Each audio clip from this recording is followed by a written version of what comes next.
Hanur shootout ಪ್ರಕರಣಕ್ಕೆ ಸಂಬಂಧಪಟ್ಟ ಹಾಗೆ ಅರಣ್ಯ ಸಿಬ್ಬಂದಿಗಳಿಗೆ ರಕ್ಷಣೆ ಇಲ್ಲ, ಅರಣ್ಯ ಸಿಬ್ಬಂದಿಗಳು ಕೆಲಸ ನಿರ್ವಹಿಸುವುದಕ್ಕೆ ಸಾಧ್ಯವಾಗ್ತಾ ಇಲ್ಲ ಅಂತ ಆರೋಪಿಸಿ ಇವತ್ತು ಫ್ರೀಡಂ ಪಾರ್ಕ್ನಲ್ಲಿ ಪ್ರತಿಭಟನೆಯನ್ನು ಹಮ್ಮಿಕೊಂಡಿದ್ದಾರೆ. ನಿವೃತ್ತ ಅರಣ್ಯ ಸಿಬ್ಬಂದಿ ಹಾಗೆ ಪರಿಸರ ಹೋರಾಟಗಾರರು ಕೂಡ ಇದರಲ್ಲಿ ಜಾಯ್ನ್ ಆಗಿದ್ದಾರೆ. ಸದ್ಯ ನಮ್ಮ ಜೊತೆ ಮಾತಾಡೋದಕ್ಕೆ ನಿವೃತ್ತ ಅರಣ್ಯ ಸಿಬ್ಬಂದಿ ಇದ್ದಾರೆ, ಅವ್ರನ್ನ ಮಾತಾಡ್ತಾ ಹೋಗ್ತೀನಿ. ಸರ್, ಯಾಕಾಗಿ ಈ ಪ್ರೊಟೆಸ್ಟು, ಏನು? ನಿರಂತರವಾಗಿ ಅರಣ್ಯಗಳ ಮೇಲೆ ಒತ್ತಡ, ಎಲ್ಲ ಅಲ್ಲಿಗೆ ಕಾನೂನು ಬಾಹಿರವಾಗಿ ಗನ್ ತಗೊಂಡು ಕಾಡಲ್ಲಿ ಹಂಟ್ ಮಾಡ್ತಾರೆ. ಅದನ್ನ ನಾವು ನೋಡ್ಕೊಂಡಿರೋದಕ್ಕಾಗಲ್ಲ.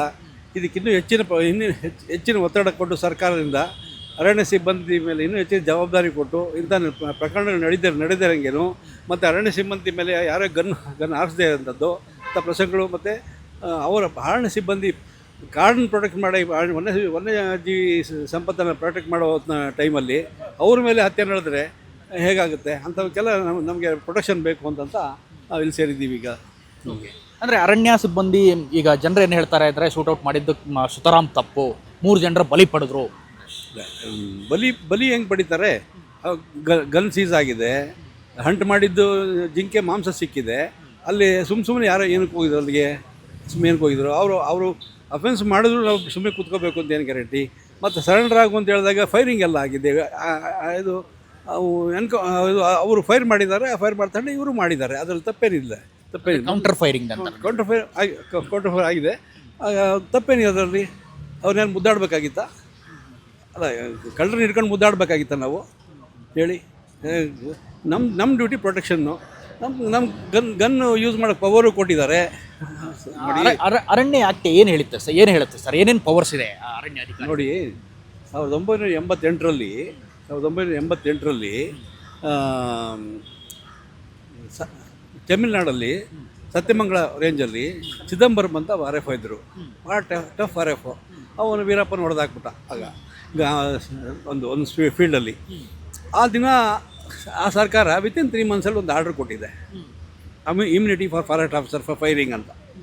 ಆ ಆದೇಶನ ನಾವು ಚಾಮರಾಜನಗರದಾಗ ಚಾಮರಾಜನಗರ ಅನೂರು ರೆಡ್ಡಿಯವರು DCF ಆಗಿದ್ದರು. ಅವರು ಅದನ್ನ ಸರ್ಕಾರಕ್ಕೆ ಕಳಿಸಿ ಇಲ್ಲಿ ಅದೇ ಆದೇಶನ ನಮ್ಮ ಕರ್ನಾಟಕದಲ್ಲಿ ತೊಗೋಬೇಕಾದ್ರೆ 3 ವರ್ಷ ಆದಮೇಲೆ ಕೊಟ್ಟಿದ್ದಾರೆ. ಅದು ಬ್ಲ್ಯಾಂಕ್ ಇದೆ, ಅದರಲ್ಲಿ ಏನು ತಾಪತ್ರ ಇಲ್ಲ. ಅದರಲ್ಲಿ ಇವನಿಗೆ ಕಾಲು ಹೊಡಿಬೇಕು, ಕೈ ಹೊಡಿಬೇಕು ಅಂತೇನಿಲ್ಲ.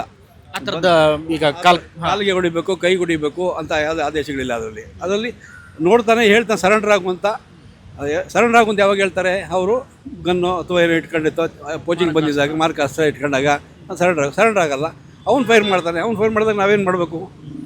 ನಮಗೆ ಇಲ್ಲಿ ಹೊಡಿಬೇಕು, ಅಲ್ಲಿ ಹೊಡಿಬೇಕು ಅಂತೇನಿಲ್ಲ. ಜಸ್ಟ್ ಅವ್ನು ಸರೆಂಡರ್ ಆಗಿಲ್ಲ ಅಂತ ಹೊಡಿ, ಅಷ್ಟೇ. ಹೊಡಿದಾಕೋದು ಅದಕ್ಕೆ ಪಕ್ಕ ಆರ್ಡರ್ ಇದೆ. ಅದಕ್ಕೆ ಯಾರೋ ಆಫೀಸರ್ ಪರ್ಮಿಷನ್ ತಗೋಬೇಕು ಅಂಥದ್ದೇನೂ ಇಲ್ಲ. ಯಾವ ಲೆವೆಲಿನ ಆಫೀಸರ್ಗಳು? Forest guard is empowered to take a decision on the same spot. ಕಾಡಲ್ಲಿ ಫಾರೆಸ್ಟ್ ಗಾರ್ಡ್ ಆ ಡಿಸಿಷನ್ ತೊಗೊಳ್ತಾನೆ, ಹೊಡಿತಾನೆ. ಅದಾದಮೇಲೆ ಸರ್ಕಾರಕ್ಕೆ ರಿಪೋರ್ಟ್ ಮಾಡಬೇಕು. ಅದಕ್ಕೆ ಮ್ಯಾಜಿಸ್ಟ್ರೇಟ್ ಎನ್ಕ್ವೈರಿ ಆಗಬೇಕು. ಮ್ಯಾಜಿಸ್ಟ್ರೇಟ್ ಎನ್ಕ್ವೈರಿ ಆದಮೇಲೆ ತಪ್ಪಿತಸ್ಥ ಅಂತ ಇದ್ದರೆ ಆ ಟೈಮಲ್ಲಿ ಅವ್ರ ಮೇಲೆ ಆಕ್ಷನ್ ಆಗುತ್ತೆ. ಅದು ಬಿಟ್ಟರೆ ಆ್ಯಸ್ ಆ್ಯಂಡ್ ಟುಡೇ ಎಲ್ಲ ಕೇಸುಗಳು ಆಗಿದೆ ನಮ್ಮಲ್ಲಿ. ಎನ್ಕ್ವೈರಿಗಳು ಆಗಿದೆ. ಇದೇನು ಹೊಸದೇನಲ್ಲ, ಎನ್ಕ್ವೈರಿಗಳಾಗಿದೆ. ಇದು ಬರೋಕ್ಕೆ ಮೊದಲು ನಮ್ಮ ಫಾರೆಸ್ಟ್ನ ಗನ್ ಯೂಸ್ ಮಾಡಿ ಪ್ರೊಟೆಕ್ಟ್ ಮಾಡಿದ್ದೀವಿ. 1991 ಕೊಡೋಕ್ಕೆ ಬದಲೇ ಇಮ್ಯುನಿಟಿ ಫಾರ್ ಫಾರೆಸ್ಟ್ ಆಫೀಸರ್ ಕೊಡೋಕ್ಕೆ ಬದಲೇ ನಮ್ಮ ಸಿಬ್ಬಂದಿ ಎಲ್ಲ ಪ್ರೊಟೆಕ್ಷನಲ್ಲಿ ಫೈರಿಂಗ್ ಮಾಡಿದ್ದಾರೆ, ಸೀಸ್ ಮಾಡಿದ್ದಾರೆ, ಗನ್ನು ಎಲ್ಲ ಸೀಸ್ ಎಲ್ಲ ಮಾಡಿದ್ದಾರೆ. ಅದೆಲ್ಲ ಈಗೇನಾದರೂ ನಮಗೆ ಇಮ್ಯುನಿಟಿ ಸಿಕ್ಕಿದೆ. ಅದಕ್ಕೆ ಕಾನೂನಲ್ಲೇ ರಕ್ಷಣೆ ಇದೆ. ಅವ್ರದ್ದು ಇರಬೇಕು. ಒಂದು ಕಾಪಿ ತೊಗೊಳ್ಳಿ, ಎಲ್ಲ ನೀಟಾಗಿ ಹಂಗೆ ಇದೆ. ಏನೇನು ಮಾಡಬೇಕು, ಯಾವ ಸಂದರ್ಭದಲ್ಲಿ ಫೈರ್ ಮಾಡಬೇಕು, ಏನಕ್ಕೋಸ್ಕರ ಮಾಡಬೇಕು, ಅಥವಾ ಅವ್ನಿಗೆ ಏನು ಹೇಳಬೇಕು, ಮೊದಲು ಇವ್ನು ನಿಂತ್ಕೋ, ಸರೆಂಡರ್ ಆಗು ಅಂತ ಹೇಳ್ತೀವಿ. ಸರೆಂಡರ್ ಆಗಲ್ಲ ಅಂದರೆ ಹೊಡಿತೀವಿ ಅಷ್ಟೇ. ಓಕೆ, ಈಗ ಆ ಭಾಗದಲ್ಲಿ ಅರಣ್ಯಾಧಿಕಾರಿಗಳಿಗೆ ಯಾವ ರೀತಿ ಥ್ರೆಟ್ ಇದೆ? ಏನು ಥ್ರೆಟ್ ಇದೆ? ಥ್ರೆಟ್ ನೋಡಿ, ಇದು ಓಪನ್ ಟ್ರೆಜರು ನಮ್ಮ ಫಾರೆಸ್ಟು. 2 ಕಿಲೋಮೀಟ್ರ್ ಒಬ್ಬೊಬ್ಬರು ನಿಲ್ಲಿಸಿದ್ರು ನಮ್ಮ ಸಿಬ್ಬಂದಿ ಇಲ್ಲ. ಅಷ್ಟು ಬರೀ ಒಂದೊಂದು ದೊಡ್ಡ ಫಾರೆಸ್ಟ್ಗೆ 200-250 ಜನ ಎಲ್ಲ ರ್ಯಾಂಕ್ ಪವರ್ ಇದೆ. ಇವರು ನಾವು ಹೆಂಗೆ ಪ್ರೊಟೆಕ್ಟ್ ಮಾಡಬೇಕು? ಅದು ಲಾಕ್ ಆ್ಯಂಡ್ ಕೇರ್ ಇಲ್ಲ. It is open treasure. ಯಾರೋ ಹೋಗ್ತಾನೆ, ಯಾರೋ ಎತ್ಕೊಂಡ್ಬರ್ತಾನೆ, ನೋಡ್ಕೊಂಡು ಕೂತಿರ್ಬೇಕಾ? ಅಂಥ ಸನ್ನಿವೇಶದಲ್ಲಿ ಇನ್ಫಾರ್ಮೇಷನ್ ಬರ್ತಾ ಇರ್ತದೆ. ಯಾರೋ ಹೋದವರಿಗೆ ಹೋಗಿದ್ದಾರೆ ಕಾಡಿಗೆ ಅಂತ, ಅದನ್ನ ತೊಗೊಂಡು ಆ್ಯಕ್ಟ್ ಮಾಡ್ತೀವಿ. ಆ್ಯಕ್ಟ್ ಮಾಡಿದಾಗ ಎಕ್ಸ್ಚೇಂಜ್ ಫೈರ್ ಆಗುತ್ತೆ. ಅಥವಾ ಇಲ್ಲ ಅವ್ರೇನು ಇಲ್ಲ, ಬರೀ ಮರ ತಗೊಂಬರ್ತಾರೆ, ಸಿಕ್ಕಾಕೊಂಡಿದ್ದಾರೆ, ಎತ್ಕೊಂಡ್ಬರ್ತಾರೆ, ಇದು ಬಿಸಾಕ್ ಓಡೋಗ್ತಾರೆ. ಆ ಮರ ಸೀಸ್ ಮಾಡಿ FIR ಹಾಕ್ತೀವಿ, ಟ್ರೇಸ್ ಮಾಡೋಕ್ಕೆ ಪ್ರಯತ್ನ ಪಡ್ತೀವಿ. ಈಗ ಸಾಧಾರಣವಾಗಿ ಶೂಟೌಟ್ ಆದಂಥ ಸಂದರ್ಭದಲ್ಲಿ ಒಬ್ಬರು ಈ ಥರ ಹೊಡೆಯೋದು ಕರೆಕ್ಟ್, 3 ಜನನು ಹೆಂಗೆ ಸಿಕ್ಕರು ಅಂತ ಅದು ಸಿಚುವೇಶನ್ ಅವ್ರು ಹೇಳಬೇಕು. ಸಿಚುವೇಶನ್ನು 3 ಜನ ಯಾವ ಸಿಚುವೇಶನ್ ಹೊಡೆದ್ರು ಅಂತ, ಬಿಕಾಸ್ ಅದು ಅಷ್ಟು ಆ ಮಟ್ಟಕ್ಕೆ ಪ್ರೆಷರ್ ಆಗಿದೆ ಅಲ್ಲಿ. ಇವರು ಹಿಡ್ಕೊಳ್ಳೋಕ್ಕೂ ಆಗ್ತಾ ಇಲ್ಲ ಅವ್ರನ್ನ. ಅಂಥ ಸನ್ನಿವೇಶದಲ್ಲಿ ಹೊಡೆದಿದ್ದಾರೆ. ಅದನ್ನು ನಾವು ಡಿಫೆಂಡ್ ಮಾಡ್ಕೊಳ್ತೀವಿ. ಅದೇ ಸರ್ಕಾರದ ಕಡೆಯಿಂದ ನಿಮ್ಗೆ ಯಾವ ರೀತಿ ಇದು ಬೇಕು, ಸಪೋರ್ಟ್ ಬೇಕು? ಸರ್ಕಾರ ಕೊಡ್ತಾನೆ ಇದೆ ಸಪೋರ್ಟು. ಇನ್ನು ಹೆಚ್ಚಿನದಾಗಿ ಸಿಬ್ಬಂದಿ ಕೊಡಲಿ, ಅಂಥ ಸನ್ನಿವೇಶಗಳಲ್ಲಿ ಅಲ್ಲೊಂದು ರಿಸರ್ವ್ ವ್ಯಾನ್ ಹಾಕಲಿ ಅಂತ. ನಮ್ಮಲ್ಲಿ ರಿಸರ್ವ್ ಪೊಲೀಸು ಭಾಳ ಎಫೆಕ್ಟಿವ್ ಪೊಲೀಸ್ ಇದ್ದಾರೆ.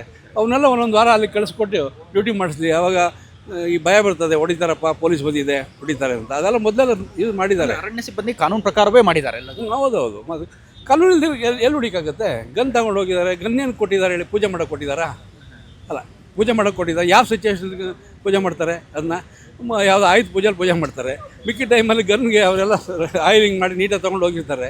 ತೊಗೊಂಡೋಗು ಸೆಷನಲ್ಲೆಲ್ಲ ವಿರೋಧ ಪಕ್ಷದವರೆಲ್ಲ ಚರ್ಚೆ ಮಾಡ್ತಾ ಇದ್ದಾರೆ. ಪರ್ಮಿಷನ್ಸೇ ಇಲ್ಲ. ಅದೇ ಅವ್ರು ಹೇಳ್ತಾರೆ ಪರ್ಮಿಷನ್ ಅಂತ. 10 ವರ್ಷ ಗೌರ್ಮೆಂಟ್ ಆರ್ಡರ್ ಓದಕ್ಕೆ ಹೇಳಿ ಯಾರಿಗೂ? ಎಲ್ಲ ಮೂರ್ಖರು ಅವರೆಲ್ಲ.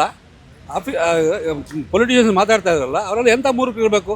ಗೌರ್ಮೆಂಟ್ ಆರ್ಡರ್ ಇದೆ, immunity for forest officer firing 91 ಕೊಟ್ಟಿದ್ದಾರೆ. ಅದು ಹಿಡ್ಕೊಂಡು ಓದಿದ್ಮೇಲೆ ಅರಣ್ಯ ಇಲಾಖೆ ತಪ್ಪು ಅಂತ ಹೇಳಿ.